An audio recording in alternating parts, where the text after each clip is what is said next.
L'équipe du CEPIAS vous souhaite la bienvenue pour ce nouveau point Actu Covid-19, au cours duquel nous allons essayer de répondre à vos questions les plus fréquentes.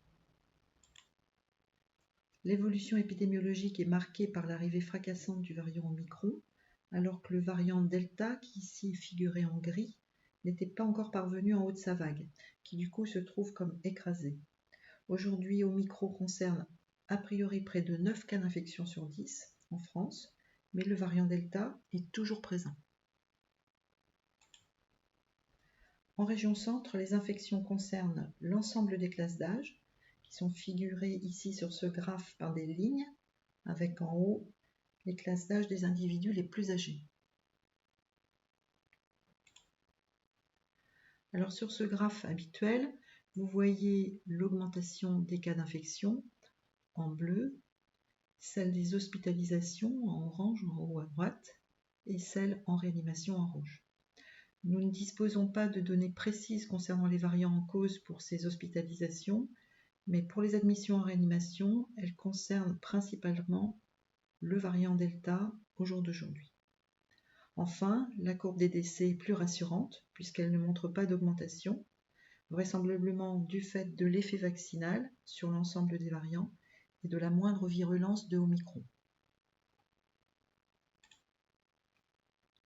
En lien avec la très haute transmissibilité du variant Omicron, nous assistons à une augmentation très rapide du nombre des clusters en région, comme vous pouvez le voir ici.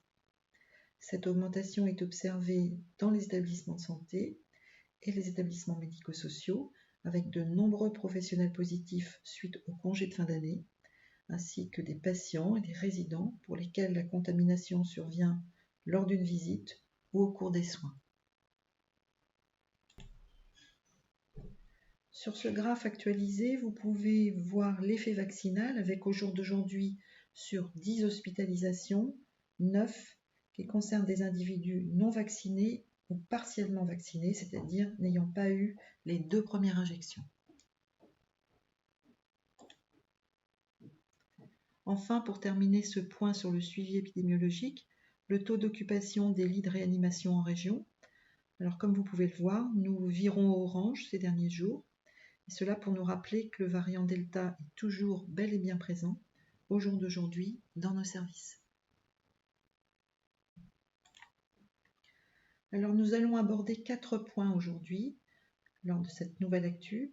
Le premier concerne la vaccination, le deuxième, le port du FFP2 et la protection oculaire. Le troisième, la conduite à tenir pour les professionnels cas au contact. Et le quatrième, les nouveautés concernant la prise en charge des patients cas au contact. Le premier point porte principalement sur la modification de la définition du schéma vaccinal complet. En effet, à partir du 30 janvier, les professionnels de santé devront avoir eu la 3e injection, c'est-à-dire la dose de rappel, avec un délai maximal de 7 mois entre leur 2e injection et le rappel. Et ce délai de 7 mois passera à 4 mois maximum à partir du 15 février. Donc à défaut, les professionnels seront suspendus, comme cela est le cas aujourd'hui, pour ceux qui ne disposent pas d'un schéma vaccinal complet. 2 situations particulières sont toutefois à prendre en considération. Premièrement, le cas des professionnels pour lesquels la vaccination est contre-indiquée. Et deuxièmement, le cas des professionnels ayant contracté la Covid-19. Pour ces derniers, le schéma vaccinal est prolongé de 6 mois après l'infection. Nouveau, pour les sujets vaccinés ayant eu une infection Covid-19, la dose de rappel peut être faite à partir de 3 mois après la dernière injection ou la dernière infection. Donc sur cette diapo actualisée, vous avez le cas de la vaccination avec des vaccins de type AstraZeneca ou ARN messager. Et sur celle-ci, le même changement, mais là pour les professionnels vaccinés initialement avec le vaccin Janssen. Donc en pratique, les professionnels ayant eu une infection Covid-19 peuvent repousser leur rappel jusqu'à 6 mois après l'infection, mais peuvent se faire ce rappel à partir de 3 mois suivant l'infection s'ils le souhaitent. Donc le deuxième point concerne le choix du type de masque et la protection oculaire des professionnels de santé. Hors pandémie, le masque FFP2 est réservé à des situations particulières qui relèvent des précautions complémentaires respiratoires de type R, par exemple pour les soins prodigués à des patients qui présentent une rougeole ou une tuberculose. Avec la pandémie, c'est différent. Le port de ce masque a été étendu à 2 situations supplémentaires. Premièrement, pour les soins qui génèrent des aérosols, des soins qui sont prodigués à tous les patients, quel que soit leur statut Covid, que les patients soient cas, contact ou indemnes de Covid. Et deuxièmement, un port en continu dans les services où ces gestes générant des aérosols sont réalisés de façon très fréquente, et en particulier dans les services de réanimation. Donc pour rappel, la liste de ces soins, ici en jaune, pour lesquels, hors pandémie, la recommandation est de porter un masque chirurgical dans le cadre des précautions standards, mais qui aujourd'hui, et tant qu'on sera en pandémie Covid-19, doivent être faits avec le port d'un masque FFP2. Alors la SF2H, la Société française d'hygiène hospitalière, a proposé début janvier 3 aménagements possibles à ces recommandations initiales. En particulier, de porter le masque FFP2 pour les professionnels à risque de forme grave, pour les services non ventilés et en cas de cluster nosocomial non maîtrisé malgré le respect des mesures barrières. À noter que le même texte rappelle fortement le risque accru d'autocontamination lié au port du masque FFP2. Concernant la protection oculaire, nous souhaitons rappeler qu'en temps normal, dans le cadre des précautions standards, le port des lunettes de protection ou d'une visière est requis lorsque les soins exposent le professionnel à un risque de projection de liquide biologique au niveau des yeux ou à une aérosolisation. Aujourd'hui, et tant que nous serons en phase de pandémie, ces protections doivent être utilisées dans 2 situations supplémentaires. D'une part, pour tout patient, quel que soit son statut Covid, qu'il soit cas, contact ou indemne, tout patient lors d'un soin rapproché, si le patient ou le résident est non masqué. Et deuxième situation, pour tous les soins prodigués aux patients ou aux résidents atteints de Covid-19. Alors passons maintenant au 3e point de l'actu qui concerne les professionnels contact et cas. Plusieurs textes ont été diffusés pour définir la conduite à tenir pour les professionnels contact d'un cas. Un test doit être fait pour préciser le statut du professionnel le jour où il apprend qu'il est contact, c'est-à-dire J0, et d'autres tests doivent être faits dans les jours qui suivent. Donc, concernant le test à J0, comme vous le savez, la qualité du prélèvement, la performance du test influent sur le résultat. Donc nous vous recommandons de réaliser le test à J0 avec une technique PCR pour les professionnels de santé. La détermination de la date correspondant à J2 et à J4 du dernier contact avec le cas n'est pas toujours simple à faire. Nous avons schématisé 2 situations sur cette diapo pour être plus concret. Donc le premier exemple ici en haut est celui d'un foyer où le cas peut être strictement isolé au domicile. Par exemple, un adolescent qui peut très facilement rester dans sa chambre avec sa console. Dans ce cas, les membres de la famille, dont le professionnel de santé, par exemple, un des parents, sont contacts jusqu'au jour du diagnostic. Donc ils sont testés à J0 le lendemain, ici vendredi, puis Ils seront testés avec des autotests à J2 et à J4 du dernier contact, c'est-à-dire dimanche et mardi.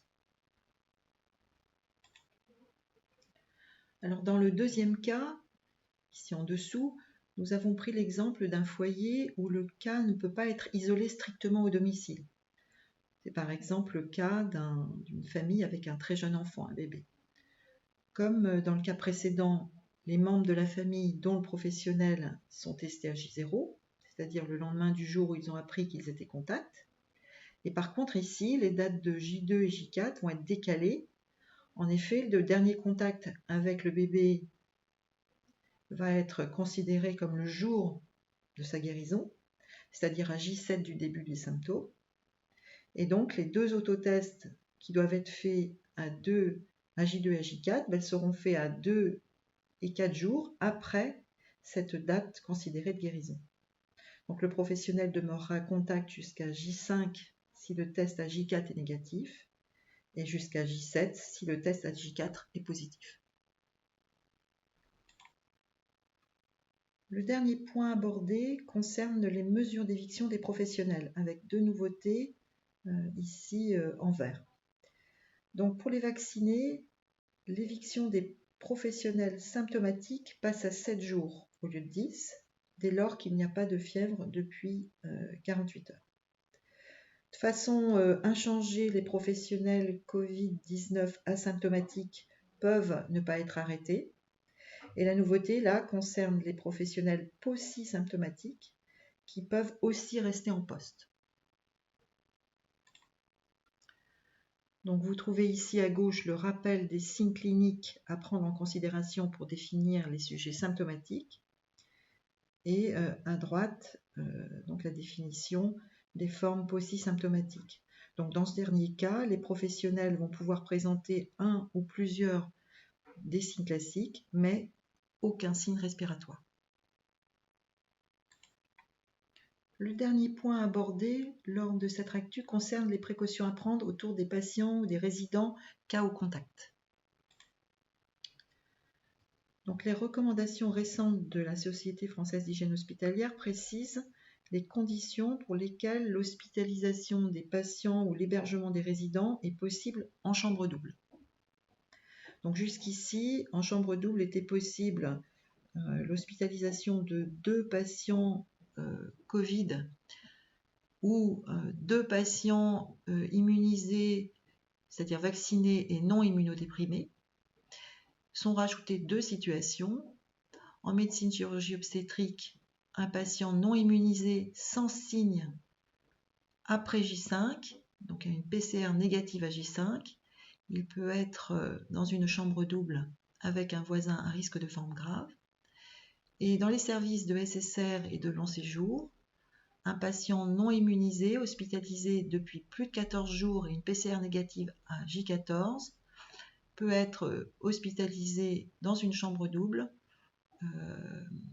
avec un autre patient dès lors qu'il n'y a pas d'épidémie dans le service.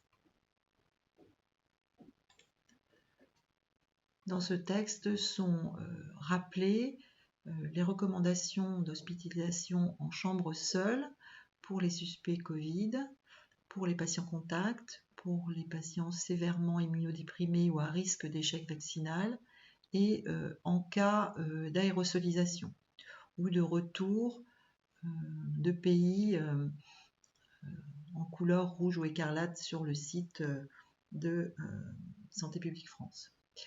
Enfin, une forte recommandation pour le maintien en chambre seule des personnes non immunisées à risque de forme grave et de personnes présentant des troubles envahissants du comportement. Alors, comme convenu lors de la webconférence, nous vous avons remis la liste des patients pour lesquels, des résidents pour lesquels la notion d'immunodépression doit être retenue. Alors c'est important parce que la durée de la mise en œuvre des précautions Covid-19 évolue aussi. Jusqu'ici, la période d'isolement des patients ou des résidents variait de 14 à 24 jours en fonction de la présence d'une immunodépression. Aujourd'hui, lorsque le patient est Covid-19 asymptomatique, la durée de mise en œuvre des précautions Covid est diminuée à une durée unique de 10 jours.